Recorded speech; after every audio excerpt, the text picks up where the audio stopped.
Assalamualaikum semuanya. Semoga kalian semua dalam keadaan sehat dan dilancarkan rezekinya. Amin ya robbal alamin. Luasnya permukaan bumi yang kita pijak, ternyata masih ada wilayah yang belum diketahui keberadaannya oleh manusia. Ada bumi bagian lain yang keberadaannya masih sangat misteri. Bahkan para ilmuwan dunia pun sampai sekarang belum bisa menemukan. Mereka yang berpendapat demikian berdasarkan kisah seorang pemuda Bani Israel bernama Balukia. Dalam bukunya, Muhammad Ats-Tsalabi mengisahkan, jauh sebelum era kelahiran Nabi Muhammad, ada seorang ahli kitab bernama Isa. Beliau termasuk ulama pada zaman Bani Israel. Kesehariannya selalu ia sibukkan dengan membaca kitab yang berisi kisah-kisah terdahulu. Dari kitab-kitab yang ia baca, Isa menemukan sebuah kisah yang menjelaskan akan adanya Nabi akhir zaman. Dalam kitab tersebut disebutkan ciri-ciri sifat dan nama nabinya. Dialah Muhammad, manusia agung penutup para nabi. Kisah tentang Nabi akhir zaman ini lalu ia tulis dalam sebuah lembaran. Dan lembaran tersebut ia sembunyikan pada sebuah peti yang terkunci. Kuncinya dia sembunyikan di tempat yang tidak ada seorang pun tahu. Isa sendiri memiliki seorang putra bernama Balukia. Menjelang wafatnya, Isa berpesan kepada putranya agar kelak nanti menjadi hakim di kalangan Bani Israel. Beberapa tahun kemudian, sepeninggalan Isa, Balukia tumbuh menjadi pemuda yang soleh. Ia pun melaksanakan wasiat sang ayah untuk menjadi seorang hakim. Kecerdasan dan sikap bijak saat menjabat sebagai hakim membuat Balukia sangat dicintai oleh kalangan Bani Israel. Suatu ketika, Balukia menemukan peti terkunci peninggalan ayahnya. Ia bertanya kepada ibunya apa isi dari peti tersebut. Namun ibunya menjawab tidak tahu. Karena penasaran, Balukia membongkar kuncinya. Dan saat peti tersebut dibuka, ternyata berisi lembaran yang bertuliskan tentang sifat-sifat Nabi akhir zaman. Dari situlah Balukia juga baru mengetahui bahwa Muhammad adalah penutup para nabi.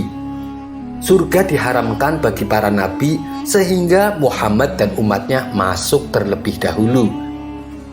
Setelah selesai membacanya, dia bawa lembaran tersebut kepada ulama Bani Israel. Tatkala mereka membacanya, para ulama Bani Israel ini berkata kepada Balukia, "Bagaimana ayahmu mengetahui hal ini, tetapi dia tidak memberitahu kepada kami? Demi Allah, seandainya bukan karena engkau, pasti kuburannya akan kami bakar, karena ayahmu telah menyembunyikan berita tentang Nabi akhir zaman."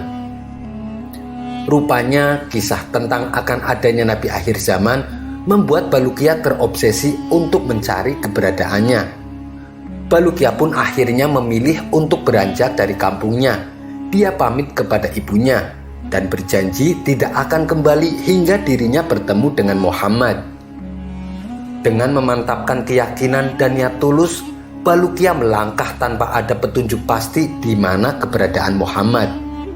Balukia pun memulai pengembaraannya. Petualangan yang sesungguhnya membuat dirinya menemukan wilayah yang tak pernah terbesit di benaknya. Tempat yang pertama ia jumpai adalah sebuah wilayah yang dihuni oleh ular yang sangat besar. Ular tersebut tak henti-hentinya berzikir, "La ilaha illallah, Muhammadur Rasulullah." Tidak ada Tuhan kecuali Allah dan Muhammad adalah utusannya. Mendengar nama Muhammad disebut, Balukia pun memberanikan diri menghampiri ular besar itu. "Assalamualaikum," ucap Balukia. Sang ular merasa heran dengan kalimat yang diucapkan Balukia. "Kalimat apa itu?" tanya sang ular heran. Balukia menjawab, "Ini adalah kalimat yang diajarkan oleh nenek moyang kami, yaitu Nabi Adam." "Nabi Adam? Siapa itu Nabi Adam?" tanya sang ular kembali. Nabi Adam adalah manusia pertama yang Allah ciptakan, balas Balukia. Bagaimana engkau tidak mengetahui Nabi Adam, sedangkan aku mendengar engkau berulang kali menyebut nama Muhammad, tanya Balukia. Sang ular menjawab, sejak pertama aku diciptakan, aku hanya diperintah Allah untuk senantiasa berzikir menyebut nama Allah dan nama Muhammad. Siapa kamu? Dan dari mana asalmu? Tanya sang ular. Saya adalah Balukia. Saya dari golongan Bani Israel, jawab Balukia. Saya sedang mencari keberadaan Nabi akhir zaman yang bernama Muhammad. Apakah engkau mengetahuinya? Balas Balukia balik bertanya. Namun sang ular tidak menjawab pertanyaan Balukia. Ia malah bercerita tentang tugas yang diberikan oleh Allah, yaitu mengawasi semua ular yang ada di dunia. Sedikit saja ular besar itu lengah, maka semua ular di dunia akan bergerak mengancam kehidupan manusia, ujar sang ular. Karena tidak ada jawaban yang pasti dari sang ular, Balukia pun memutuskan untuk melanjutkan perjalanannya. Perjalanan panjang Balukia membuatnya tak menemukan pemukiman manusia. Pengalaman bertemu ular berukuran besar dan mampu berbicara membuatnya takjub. Namun rasa takjub itu segera dibuangnya jauh-jauh. Dirinya kembali fokus untuk mencari keberadaan Muhammad. Perjalanan panjang dengan sederet keanehan tak berhenti sampai di situ. Balukia menghitung sudah 7 lautan telah dilalui. Dan itu dilaluinya dengan menempuh perjalanan bertahun-tahun. Hingga dirinya pun tiba di suatu wilayah di mana tempat itu terdapat pohon kurma dari emas. Apabila matahari muncul menyinarinya, maka ia mengeluarkan sinar seperti kilat, sehingga tidak ada mata yang mampu untuk melihatnya karena kuat sekali kilauannya. Di situ juga ada pepohonan yang besar buahnya. Karena merasa lapar, Balukia lalu mencoba mengambil salah satu buah dari pohon tersebut. Namun saat Balukia mengulurkan tangannya untuk mengambil buah, tiba-tiba pohon itu menyeru, "Menjauhlah dariku." Balukia pun kaget. Ia segera mundur dan terdiam. Belum hilang rasa herannya, ia kembali melihat peristiwa yang membuatnya tercengang. Tiba-tiba ada satu rombongan turun dari langit. Di tangan mereka ada pedang terhunus. Ketika mereka melihat Balukia, salah satu dari mereka berkata, "Bagaimana engkau sampai ke tempat ini?" Sejenak Balukia hanya memandang takjub. Kemudian ia pun menjawab, "Saya dari Bani Israel, nama saya Balukia."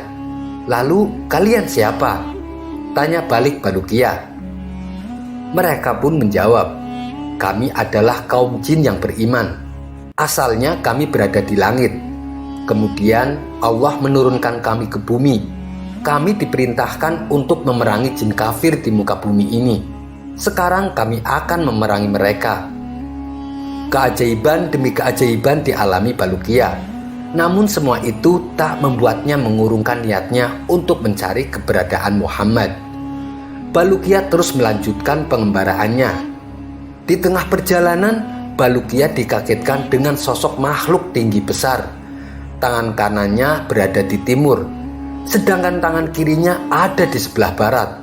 Mulutnya senantiasa berzikir menyebut nama Allah dan Muhammad. Balukia mendekati dan mengucapkan salam kepadanya. Makhluk itu menjawab salam dan bertanya, "Siapa kamu?"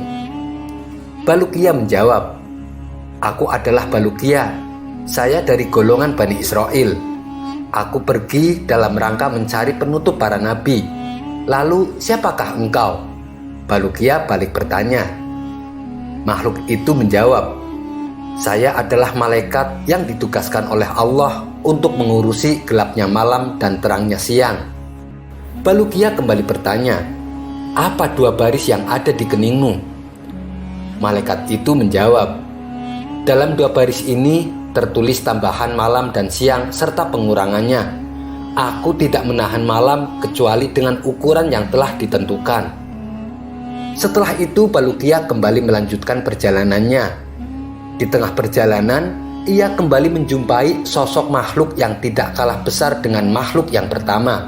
Makhluk itu juga senantiasa berzikir menyebut nama Allah dan Muhammad. Balukia mengucapkan salam kepadanya. Makhluk itu pun menjawabnya. Balukia lalu bertanya, "Siapakah engkau?" Makhluk itu menjawab, "Aku adalah malaikat yang ditugaskan menangani angin. Aku tidak akan melepaskan angin kecuali atas izin Allah. Aku juga menggenggam laut. Seandainya tidak demikian, tentu semua yang ada di muka bumi akan binasa." Keanehan demi keanehan, Balukia mencoba terbiasa dengan lingkungan yang dihadapinya. Semangat untuk mencari keberadaan Muhammad sangat menggebu-gebu, hingga akhirnya Balukia tiba di Gunung Qaf. Gunung itu terbuat dari yakut hijau dan mengelilingi dunia seluruhnya. Karena pancaran sinar Gunung Qaf tersebut, langit terlihat berwarna biru. Allah menugaskan penanganan gunung ini kepada seorang malaikat. Apabila Allah hendak mengguncangkan sebagian bumi, Dia memerintahkan malaikat tersebut untuk menggerakkan lapisan yang tersambung dari belahan bumi tersebut ke Gunung Qaf. Apabila Allah hendak menenggelamkan suatu desa beserta isinya, maka Allah mengizinkan kepada malaikat itu untuk memotong lapisan kampung tersebut dari bumi. Balukia bertanya kepada malaikat itu, "Apa yang ada di belakang gunung ini?" Malaikat tersebut menjawab, "Di belakang gunung ini ada 40.000 kota selain kota-kota di dunia. Kota itu terbuat dari emas dan perak. Tidak ada siang dan malam. Penduduknya adalah para malaikat yang tidak pernah lelah bertasbih kepada Allah." Balukia kembali bertanya, "Lalu apa di belakang kota-kota itu?" Malaikat tersebut menjawab, "Di belakangnya ada 70.000 hijab. Setiap hijab besarnya seukuran dunia. Tidak ada seorang pun yang mengetahui di balik hijab itu kecuali Allah." Balukia pun meninggalkan malaikat itu. Dia melanjutkan perjalanannya hingga sampailah ia ke sebuah gunung. Di sana ada malaikat-malaikat yang rupa mereka seperti kijang. Balukia mengucapkan salam kepada mereka. Mereka pun membalasnya. Balukia lalu bertanya kepada mereka, "Siapa kalian?" Mereka menjawab, "Kami adalah sebagian malaikat Allah. Di sini kami beribadah kepada Allah semenjak kami diciptakan." Balukia kembali bertanya kepada mereka tentang gunung besar yang menghadap kepada mereka yang menyinarkan cahaya seperti matahari. Mereka pun menjawab, "Itu adalah gunung dunia yang terbuat dari emas. Semua logam emas yang ada di bumi bersumber darinya." Kemudian Balukia meninggalkan mereka. Dia melanjutkan perjalanannya hingga sampai ke sebuah laut yang luas. Di sana Balukia kembali menjumpai makhluk yang luar biasa. Makhluk tersebut adalah 2 ikan yang sangat besar. Balukia mengucapkan salam kepada mereka, dan mereka pun membalasnya. Kedua ikan itu bertanya kepada Balukia, "Siapa engkau, hai makhluk Allah?" Balukia menjawab, "Saya Balukia dari Bani Israel. Saya datang dalam rangka mencari Muhammad, penutup para nabi. Apakah kalian memiliki sesuatu yang bisa aku makan?" tanya Balukia. Atas izin Allah, kedua ikan itu memberinya roti kepada Balukia. Balukia pun segera memakannya. Kemudian Balukia melanjutkan perjalanannya. Kini ia sampai di sebuah wilayah yang dihuni oleh seekor burung yang sangat besar. Burung tersebut memiliki bentuk yang sangat indah. Keindahannya tidak pernah dilihat oleh mata. Burung itu bertengger di atas sebuah pohon, di mana di bawahnya terdapat hidangan berupa ikan panggang. Balukia mendekati burung tersebut. Ia mengucapkan salam dan bertanya, "Siapa engkau?" Burung itu menjawab, "Aku adalah salah satu malaikat yang ada di surga. Aku diutus oleh Allah mengirim hidangan ikan panggang ini kepada Adam dan Hawa ketika keduanya baru berkumpul di Gunung Arafah. Setelah Adam dan Hawa menyantap hidangan ini, Lalu Allah menyuruhku untuk meletakkan hidangan tersebut di sini, dan aku berdiam diri di dekatnya hingga hari kiamat. Allah juga memerintahkanku untuk memberikan hidangan ini kepada orang yang datang kemari.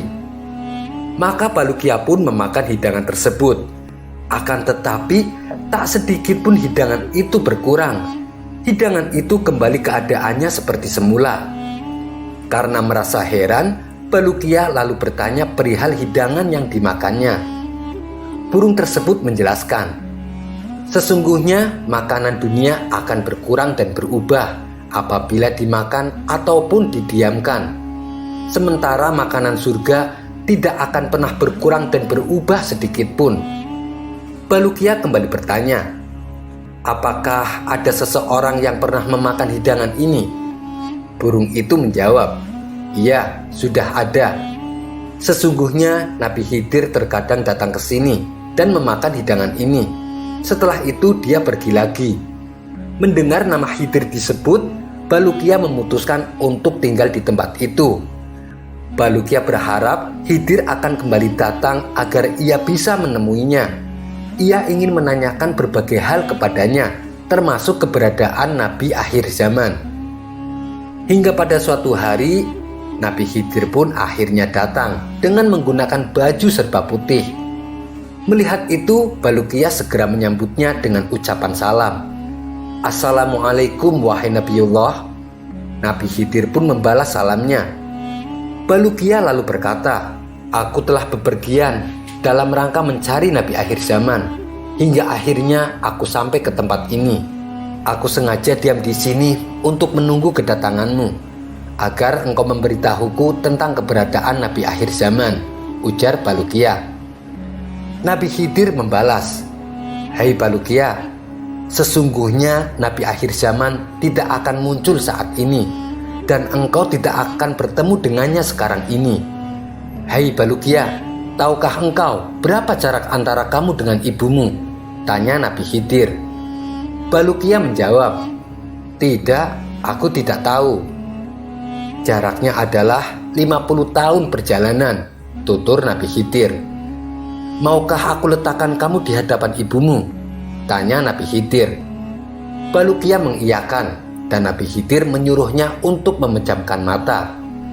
Ketika Balukia membuka matanya kembali, tiba-tiba ia sudah berada di hadapan ibunya. Kedatangan Balukia membuat ibunya terkejut. Pasalnya, ibunya melihat seekor burung putih telah membawa Balukia kembali ke sini. Lalu burung itu menghilang dengan cepat. Sejak peristiwa itu, Balukia menceritakan semua kisahnya kepada ibunya. Ia juga menceritakan kisah perjalanannya yang penuh dengan keajaiban di hadapan kalangan Bani Israel. Kisah tentang Balukia ini lalu diabadikan oleh kaum Bani Israel dalam sebuah kisah-kisah Israiliyat. Menurut riwayat, Balukia berumur sampai 1000 tahun. Benar atau tidaknya kisah ini, wallahu a'lam bishawab. Tapi dari kisah ini mengandung hikmah betapa beruntungnya kita menjadi umat Nabi Muhammad SAW. Sekian dulu perjumpaan kita kali ini. Sampai bertemu lagi di kisah selanjutnya. Terima kasih yang sudah subscribe dan setia menonton channel ini. Wassalamualaikum warahmatullahi wabarakatuh.